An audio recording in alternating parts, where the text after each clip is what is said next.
تو جس گھر کی پگڑی مرد کے بجائے عورت کے سر پہ رکھ دی جائے تو یہ بات حق اور حقیقت ہے کہ وہاں سے خیر چلی جاتی ہے۔ ہاں کچھ واقعات مستثنا ہوتے ہیں، جیسے بعض دفعہ جو ہے وہ بندہ ہوتا ہی کم عقل ہے، تھوڑی عقل والا ہوتا ہے، شادی کسی سیاਣੀ عورت سے کر دی جاتی ہے، تو اس طرح کے واقعات اس بات سے بری ہیں۔ جو بندہ خود سمجھدار ہے اور پھر وہ اپنی ساری چیزیں عورت کے سپرد کرے تو غلط ہے۔ آگے اللہ فرماتا ہے الذین یبخلون ویامرون الناس بالبخل، جو بخل کرتے ہیں، کنجوس ہیں، یہ کنجوسوں کی شامت آ گئی، جو کنجوس ہیں اور کنجوسی کا آگے لوگوں کو بھی حکم کرتے ہیں کہ تسی بھی نہ خرچ کرو تو نہ اسی کچھ پامنا ہے نہ توانو پان دینا ہے۔ اللہ فرماتا ہے یکتمون ما آتاہم اللہ من فضلی، ہم نے تمہیں دیا تھا، یہ چھپا کیوں رہے؟ 4 آنے دیے تھے تو اچھے کپڑے پہنتے، اچھی جوتی لیتے، بچوں کو اچھے کپڑے پہناتے، تو کنجوسی کی اللہ تعالیٰ نے یہاں پر مذمت فرمائی۔ اور پھر آگے اللہ فرماتا ہے ان اللہ لا یظلم مثقال ذرہ، کہ تمہارا رب تو وہ سونا رب ہے جو ذرہ برابر بھی کسی کے اوپر ظلم نہیں کرتا۔ پھر اللہ فرماتا ہے نماز کے بارے میں فرمایا یا ایھا الذین آمنوا لا تقربوا الصلاۃ وانتم سکارا، کہ جب تمہارے اوپر نشہ طاری ہو تو نماز کے قریب نہ جایا کرو۔ یہ ان دنوں میں آیت نازل ہوئی تھی کہ جن دنوں شراب حرام نہیں تھی، اور بعض لوگوں نے جو ہے وہ شراب پی ہوئی تھی تو نماز پڑھنے لگے تو آیتیں ان کی زبان سے درست نہ نکلیں، تو ان دنوں میں یہ آیت نازل ہوئی تھی۔ اس کے بعد وہی کافروں کی بات جو پہلے پارے میں بتا چکا ہوں کہ وہ نبی کو رائنا کہتے تھے، تو اللہ تعالیٰ نے اس کی مذمت بیان فرمائی۔ اس واقعے کی دوبارہ آج کی تلاوت میں دوبارہ وضاحت آئی ہے۔ پھر اللہ تبارک و تعالیٰ نے حسد سے لوگوں کو بچنے کی ترغیب دی ہے، ایمان والوں کو جنت کی بشارتیں دی ہیں، آج ہم نے سنا ہے۔ اور پھر نبی پاک اللہ تبارک و تعالیٰ اور اولی الامر یعنی اعلیٰ صفت لوگوں کی پیروی کا حکم اللہ تعالیٰ نے دیا، وہ بھی آج ہم نے سنا ہے۔ اور پھر نبی پاک کے متعلق ایک بڑی اہم بات اللہ نے بیان کی کہ فلا وربک لا یؤمنون حتی یحکموک فیما شجر بینہم، مومن نہیں ہو سکتے جب تک نبی کو حاکم نہ مان لو۔ یہ واقعہ ایسا ہوا تھا کہ ایک فیصلہ لے کے حضور پاک کے پاس لوگوں نے آنا تھا، تو وہ کہتے تھے کہ نہیں نبی پاک کے بجائے فلانے سے کرا لیتے ہیں۔ اور اسی طرح ایک اور واقعہ تھا، ایک انصاری صحابی اور حضرت زبیر کا واقعہ تھا کہ ان کا باغ تھا اور پانی آتا تھا، پہلے حضرت زبیر کے باغ میں آتا تھا تو وہاں سے پھر اس انصاری کے باغ میں جاتا تھا۔ تو نبی پاک کے پاس فیصلہ لے گیا تو حضور نے فرمایا زبیر ایسا کرو، اپنے جو ہے وہ باغ کو بھر لو اور پھر پانی آگے چھوڑ دو۔ تو کہتا ہے یہ کیا ہوا جی، پھپھی کے بیٹا ہے اس لیے جو ہے نا وہ پھپھی زاد بھائی ہے تو آپ نے فیصلہ ایسا کر دیا ہے۔ تو نبی پاک نے فرمایا زبیر اپنا باغ بھر لو اور پھر روک لو باقی پانی۔ حضور نے فرمایا حق تو اس کا ہے کہ پہلے اسی کا باغ ہے اسی کا پانی ہے، تو پھر بھی تمہیں جو ہے اس پہ اگر دل میں کوئی کجی ہے تو اس پر یہ قرآن نے آیت نازل فرمائی کہ تمہیں جو ہے نبی پاک کے ہر فیصلے کو ماننا تمہارے ذمہ لازم ہے۔ اس وقت تک مومن نہیں ہو سکتے جب تک حضور کے سارے فیصلوں کو مان نہ لو۔ اور پھر اللہ تعالیٰ نے بندوں کی اوقات کو بیان کرتے ہوئے ارشاد فرمایا اینما تکونوا یدرککم الموت، تم جہاں بھی ہو موت تمہیں پہنچ کے رہے گی۔ ولو کنتم فی بروج مشیدہ، اگرچہ تم بہت مضبوط ترین محلات کے اندر بیٹھ جاؤ موت وہاں بھی آ جائے گی۔ پھر آگے ایک منافق یہ بات کرتے تھے کہ اگر انہیں اچھائی پہنچتی تھی تو کہتے تھے اللہ نے مہربانی کی ہے، اور جب انہیں برائی پہنچتی تھی تو کہتے یہ نبی پاک کی وجہ سے ہوا ہے۔ تو اللہ پاک نے اس کو بھی بیان کیا ما اصابک من حسنہ فمن اللہ، کہتے ہیں کہ جو چنگائی ہے اچھائی ہے وہ تو اللہ کی طرف سے، وما اصابک من سیئہ فمن نفسک، یہ جواب دیتے ہوئے اللہ نے کہا، وہ پچھلی آیت تھی، اللہ نے کہا کہ جو برائی ہے نا وہ تمہارے نفس کی وجہ سے، میرے محمد کی وجہ سے نہیں ہے، جو تمہیں تکلیف پہنچتی ہے وہ تمہارے نفس کی وجہ سے ہے، نبی پاک کی وجہ سے تمہیں تکلیف نہیں پہنچتی۔ آگے معاشرے کا ایک بہت بڑا پہلو ہے، وہ ہے سفارش کرنا۔ سفارش کے حکم کو بھی اللہ نے بیان کیا جو آج آپ نے سنا ہے۔ اللہ نے کہا من یشفع شفاعتا حسنا، جو اچھی سفارش کرے گا، حق والوں کی سفارش کرے گا۔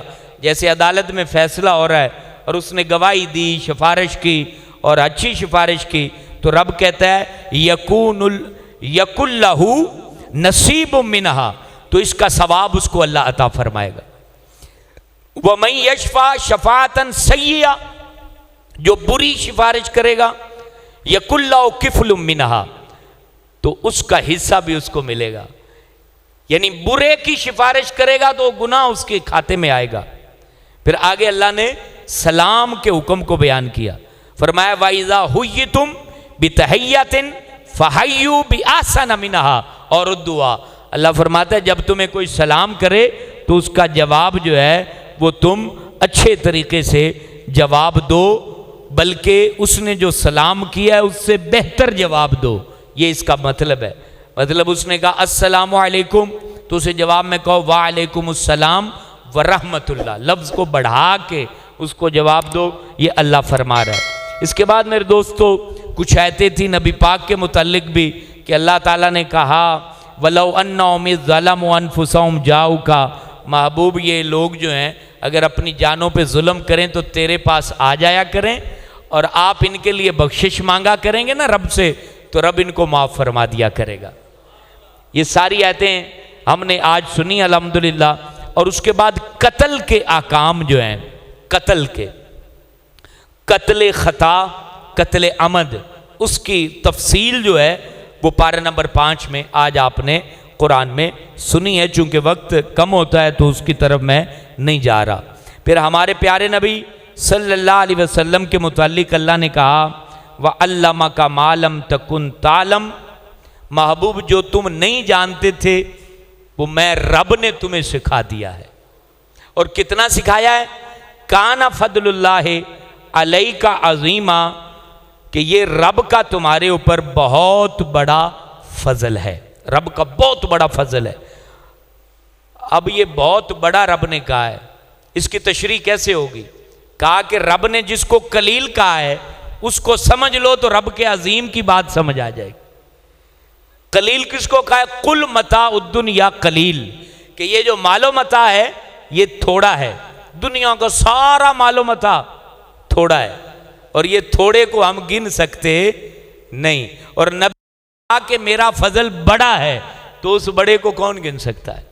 اور اس کے بعد اللہ نے شرک کے بارے میں بتایا ان اللہ لا یغفر ان یشرک بہ، اللہ نہیں بخشے گا جو شرک کرے گا۔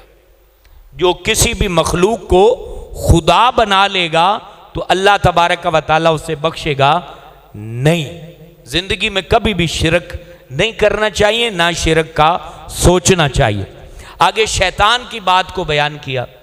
شیطان جب لعنتی ہو گیا نا تو پتہ ہے اس نے کیا کہا تھا؟ اس نے کہا تھا لَأَتَّخِذَنَّ مِنْ عِبَادِكَ نَصِيبًا مَفْرُوضًا، میں ایک حصہ تیرے بندیاں چوں پکڑ لواں گا، یہ شیطان نے کہا تھا۔ اور ان بندوں کو کیا کروں گا؟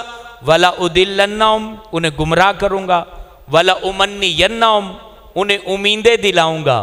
یہ امیدیں جو آتی نا دل میں، انج کر لے انج کر لے، انج کر لواں گا، انج کر لواں گا، انج کر لواں گا، امیدیں دلاتے دلاتے بندے کی ٹانگیں قبر میں چلی جاتی ہیں، وہ امیدیں نہیں پوری ہوتی۔ وہ یہ شیطان کہتا ہے انہیں لمبی لمبی امیدیں دلاؤں گا، انہیں آرڈر کروں گا کہ وہ کان چھیدیں، وہ اپنی کیفیت اور جو رب کی بنائی ہوئی تخلیق ہے اس کو بدل دیں جیسا کہ لوگ کرتے ہیں۔